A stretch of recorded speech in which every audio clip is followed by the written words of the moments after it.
All right, welcome to my thesis defense on constructing a digital land record system. My name is Bryan Gillis, and I will be explaining to all of you the benefit and necessity of digital land record systems in the United States. During this presentation, I'll introduce the problems with current land records in the U.S. and how they affect ordinary citizens. Then I'll provide an overview of the U.S. cadastre and land records. Next, I'll introduce digital libraries and what they mean to the construction of digital land record systems. Following that, I'll discuss the modernization of digital land record systems and essential functions to make them successful. Then I'll introduce the Blucher Land Record Project as a viable solution for constructing a digital land record system. Per the norm, I'll summarize the objectives of this thesis and pave a way towards resolving the current land records within the United States. Alright, so land records represent the legal bindings of a person to their property and assist in the execution of property ownership. Protecting these documents and adopting a clear system to manage them should be a priority to every private citizen with interest in real property in the U.S. Unfortunately, existing land record systems have become dated and fail to protect land records and offer little to no transparency or accessibility. Fortunately, more modern digital land record systems are being developed to combat these issues. The current state of decentralized land record systems in the United States presents a unique set of challenges to land administration. Land records represent the legal bindings of a person to their property and assist in the execution of property ownership. The decentralization of land records begins with the federal government, primarily the BLM, leaving the administration of non-federal lands to each state. Because of this decentralization of land records in the U.S. and lack of strong guidance and oversight, not every county requires the same level of documentation, and almost no two counties will store their records in the same way. Other major issues at the county level include the lack of digital records, the lack of document control, and the lack of online public access. The resultant inconsistencies cause confusion among citizens in regards to property boundaries, ownership, and land information. This also makes land record administration more burdensome and costly to the taxpayer. The problems caused by this decentralization is evident to ordinary citizens when they're starting to think about buying or selling a home. This process should be simple. You're looking for a home, so you find someone selling one, right? Not exactly.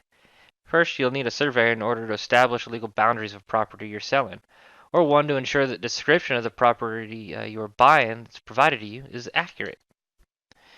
Assuming there's no issue there, then the realtor will move you to a title company. While the perception is that what they'll do is appropriate research on the property and certify your title, they don't. Instead, they just sell you insurance that removes the liability that they deliver you an accurate title. While the average homeowner does not suffer title conflicts, they can occur and are quite costly. If those title or boundary issues do present themselves, the homeowner is also subject to a civil court case to resolve the issue. What's problematic is that the civil law is subject to jury's opinion, not necessarily a proven fact.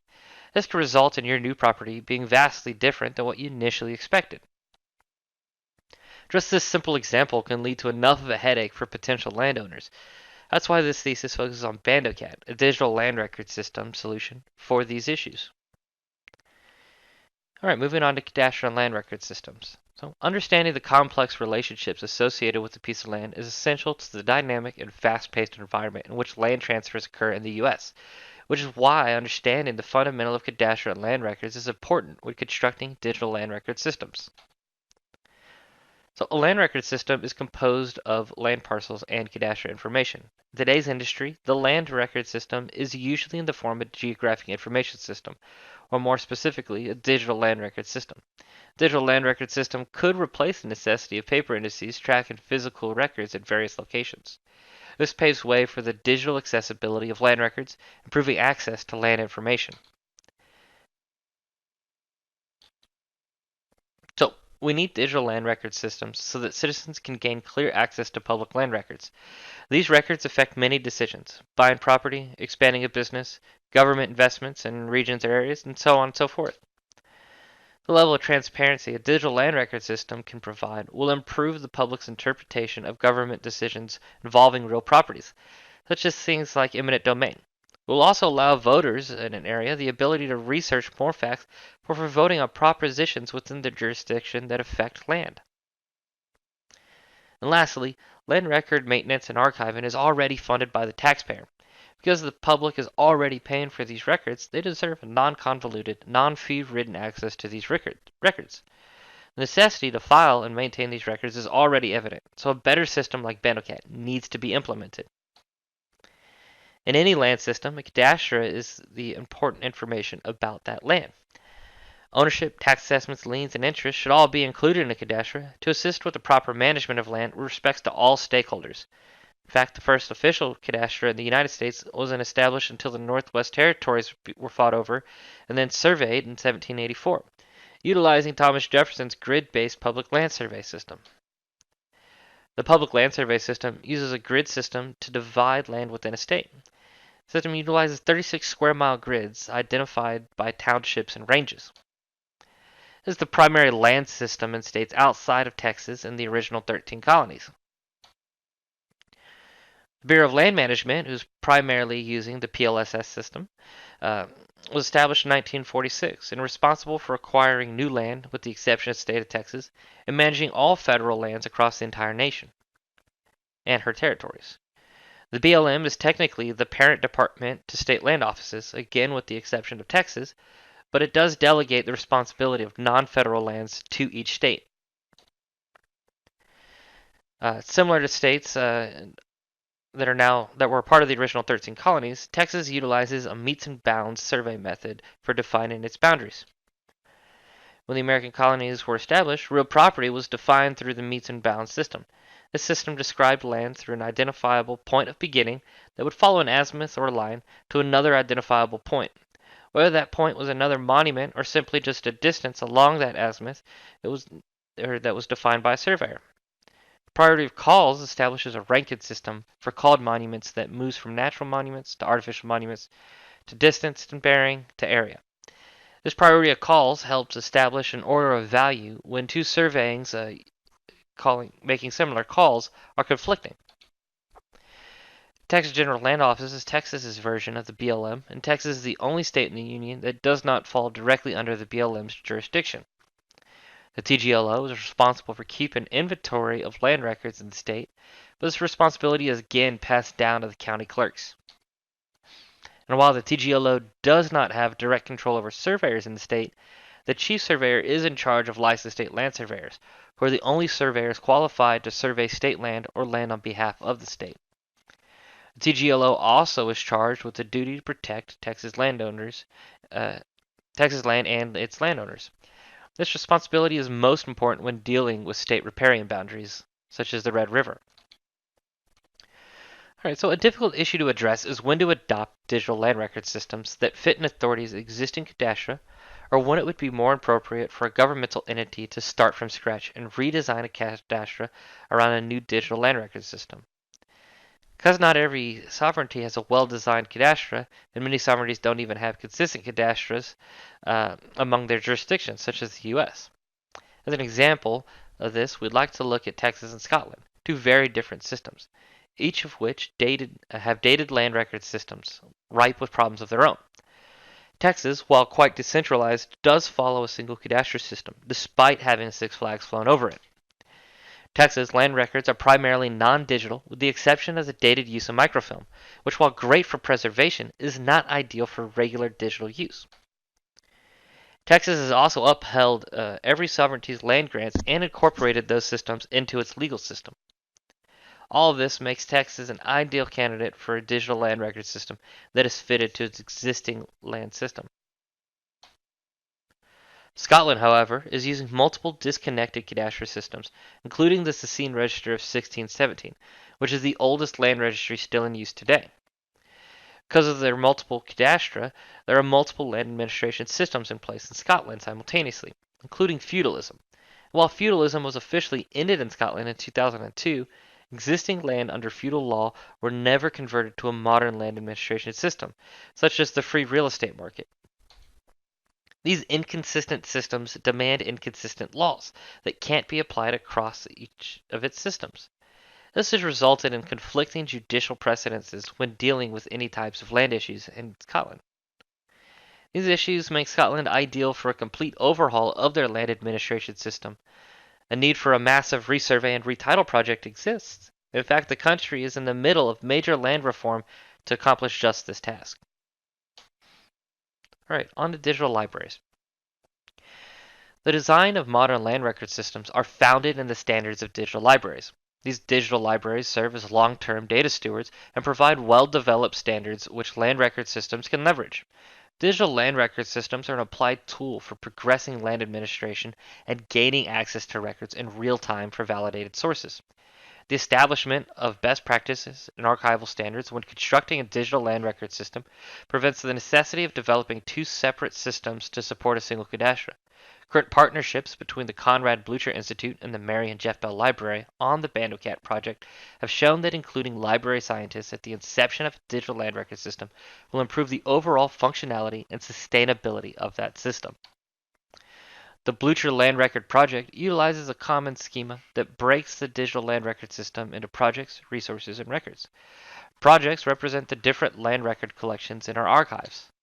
The resource represents the land record type in our system. We have 5 resources: maps, map indices, field book indices, and job folders. Each record represents a scanned document from the collection. Because we assign records to resources, we are able to compartmentalize the records into subtables, which will improve query times and reduce chances of system crashes. This schema allows for the management, population, and presentation of metadata to be greatly improved versus a master table or spreadsheet, as common found in current courthouses in the United States. We'll now examine 2 examples of digital libraries that serve as preliminary attempts at digital land record systems, or at least have the potential of becoming them. First, we have the Nueces County Appraisal District's property search. If an individual wanted to retrieve land records or land information in Nueces County, this is the most common place to go. Seen here is a simple search feature to input information on a property you wish to retrieve additional information about. This approach does not allow for an interactive experience, nor does it give users the ability to easily compare a property's information to those in its area. Nueces also offers a spatial search information, but the information you can retrieve is quite limited. Basic descriptions, owners, and appraisal values are there, but there's no access to property surveys, deeds, or history of title, all of which are necessary in a proper digital land record system. Our second example is the Zillow Real Estate website. They feature a search filter that allows users to set criteria, which will then query properties in an area and return results that meet that criteria. Those results can be viewed as an index search, as shown here on the right-hand side, or they can be viewed as a spatial search. The spatial search gives users the options to view the results based on location versus a simple list. The real benefit here is the synchronized search, giving users indexed and spatial search returns at the same time. If this type of search interface was applied to a digital land record system, it would allow individuals to quickly search records based on criteria and location. Land records require a nuanced spatial search, similar to this, due to the specific requirements of the professionals seeking related legal records. It's common for land records to rely on information contained in nearby related records that may provide additional information not recorded in the initially discovered record. As Tobler once stated, everything is related to everything else, but near things are more related than distant things. Alright, moving on to modern digital land record system functionality. So, a modern digital land record system should include numerous functions. However, this section will only focus on 3 critical functions: GEORECTIFICATION, GEOREFERENCING, and METADATA. So, GEORECTIFICATION is the transformation of image coordinates from scanned records to known coordinates in the world. The alignment of this imagery to real-world locations can be accomplished through GEORECTIFICATION, and this provides an enriched geospatial product ready for geospatial analysis. GeoRectification is going to be good for things such as surveys and aerial imagery. Georeferencing, on the other hand, is going to relate a document to a defined point or location in the world. There's no transformation of imagery happening here. We're simply assigning a spatial attribute that connects the document to that location, allowing it to be found via a spatial search. And georeferencing is going to be good for things such as reports, field books, and so on. All right, moving on to metadata. Metadata is the data about data. When metadata records are formatted to a common standard practice, it facilitates the location and readability of the metadata by both humans and machines. Providing accurate and consistent metadata for documents within a digital land record system is fundamental to the value and integrity of the system. This metadata also provides the information that makes databases searchable. A digital land record system may contain thousands and thousands of documents. For example, BandoCat already houses over 100,000 documents. So searchable metadata is crucial to any large land record system. In the words of Jason Scott, metadata you see is really a love note. It might be to yourself, but in fact it's a love note to the person after you or the machine after you, where you've saved someone that amount of time to find something by telling them what that thing is. We all deal with this every day, every time we search on Google, so metadata, it's amazing. All right, so there are many metadata standards. However, Dublin Core and ISO set the minimum standards of which all modern land record systems should strive to meet. The Dublin Core Metadata Initiative is an organization supporting innovation in metadata design and best practices across the metadata ecology. The DCMI supports shared innovation in metadata design and best practices across a broad range of purposes and business models. This system caters to the multiple resource types that will be found in land record systems, while maintaining consistent standards across different resources, allowing for the interconnection of records. The DCMI also provides a least cost approach when constructing a new system that can integrate legacy land record data, which will be necessary when we're migrating physical historic land records into modern digital land record systems. All right, ISO compliant metadata. So when digital land record systems adopt ISO compliant formats, it provides identical formats to users of other systems. Land is an industry, so following the standards established by ISO is ideal for digital land record systems that aim to create consistency of practice within a decentralized system. The need for consistency is reiterated in earlier sections in order to provide a consistent design across decentralized land administration authorities. Several ISO metadata standards are now endorsed by the FGDC, and federal agencies and the national SPADA data infrastructure stakeholders are already encouraged to make the transition to ISO compliant metadata. Therefore, our digital land record systems should do the same. All right, onto the Blucher land record system. The Blucher Land Record Project was initially a map scanning project with the goal of creating digital copies of maps in the Blucher collection at the Mary and Jeff Bell Library. The financial sponsorship allowed for the evolution of the project beyond the original scope of the project, and eventually became a digital land record system by the name of BandoCat. It is the primary example of digital land record system for this thesis. So, land records can be modernized following 5 steps: scanning of records, cataloging of records, georeferencing and georectifying records, identifying related records, and then setting up a public release. These 5 steps are fundamental to modernizing land record collections and constructing a digital land record system. While there are only 5 steps, this process can be quite lengthy depending on land record conditions, the number of records that need to be digitized, and the availability of resources and funding. Alright, so first is scanning. And this is very straightforward. It is literally just the process of creating digital copies of our physical records. Currently, for our projects, we're limited to maps that are going to be under 42 inches in width because of our large format scanner. Our land records are primarily going to be limited to things that are 17 inches by 20 inches as we're scanning them on an Epson flatbed scanner. And then our field books are actually scanned with a book eye on loan from the library so that the field books themselves could be preserved. The V-cradle design on that scanner allowed the books to be laid open without damaging the spine. Given that field books are legal records and at times over 100 years old, this is a vital feature during our scanning process. Here we see an example of a team member scanning land records. You see, first they are going to be cleaning these records and then putting them through our pass-through scanner, which again is limited to 42 inches. And then we run it through twice, capturing information on the front and back, and then crop these images before moving on to the catalog process. Here we see moving the process up to a 2-person team, and the process actually increased. The time of the process increased quite a bit. Moving this towards a production system could be quite beneficial for large-scale projects. With the records now scanned and ready for processing in a land record system, the cataloging process can begin. The catalog process is the capture of important information from physical records. Basic information in a catalog includes titles, dates, and authors. Because these are land records, it is also valuable to capture information such as field book records, client data, scale, and record types. These fields represent ideal options to include in advanced searches. Structured query language is used to communicate between the projects and drives many of our search tools, as well as several administrative features. Here we can see an example of a document being cataloged. The cataloger is going to be inputting information directly from the map into this form, which will then automatically create metadata associated with this file. BandleCAD also has a built-in georectification tool that uses leaflet and OpenStreetMaps to allow users to perform coordinate transformations on land records. Georectified maps enrich the digital land record system in a way that benefits surveyors and the general public.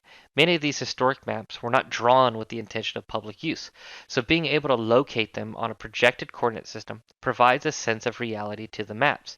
Users are able to see, in software like Google Earth, where these maps are located on the Earth. This also improves the values of these land records to the surveying community, so that when they are planning a retracement of one of the surveys in the digital land record system, they can have an idea of what to expect on the ground, as well as a starting place for their point of beginning. Here we have a screenshot of the georectification tool within BandleCAD. On the right, we have our scanned record, and the left shows actual imagery of a corresponding area. Control points are established to allow for the transformation of the scanned records to real-world coordinates. The transformed record is made available as GeoTIFFs or KMZs. Now, BandleCAD is able to link related records based on relationships defined in the indices. What this means is that if you're viewing a map of subdivision in Corpus Christi, you'll also be able to view any other land records that are attached to that job or map. Because the Blucher survey collection did have a well-organized land record structure, it was worthwhile to redesign our digital land record system around it, opposed to changing the structure of the collection altogether. When dealing with historic collections versus living ones, it's likely more ideal to fit our digital land record systems to it. That way we're preserving the history of that collection. The last major task of constructing a digital land record system is developing a plan to publish that data to a public front end. Currently, BandleCAD provides public access via the Texas Digital Library. The publishing process is one of the most controlled and reviewed processes, as once these records are published to the Texas Digital Library, they can be used and cited by the public for use in research or legal cases. Once published, individual land records must be maintained online, necessitating reliability. You can see by the figure on the left that there are several checks a record goes through before it can be published. On the right is an example of the metadata for a map already published to TDL. Alright, conclusion, the part you've all been waiting for. So this presentation hopefully provided you all with an example-driven design for constructing modern digital land record systems, an assessment of multiple cadastral systems, and how they benefit from modern digital land record systems, and the establishment of metadata and library archival standards. The BandleCAD system featured within this thesis was presented as a model modern digital land record system. And we already know that the need for digital land record systems is there. BandleCAD is a viable solution to modernizing our digital land record systems because it already has established scanning procedures and cataloging procedures. It includes georectification and georeferencing capabilities. We're able to identify related land records via our metadata, and it's publicly accessible via Texas Digital Library. So, in conclusion, BandleCAD provides a modern solution to land record management systems, resulting in protected land records, thereby protecting property ownership, increasing the transparency and accessibility of land records, and potentially decreasing the economic expenditures. We primarily do that by making BandleCAD an open source software, whose source code is available to the public via GitHub.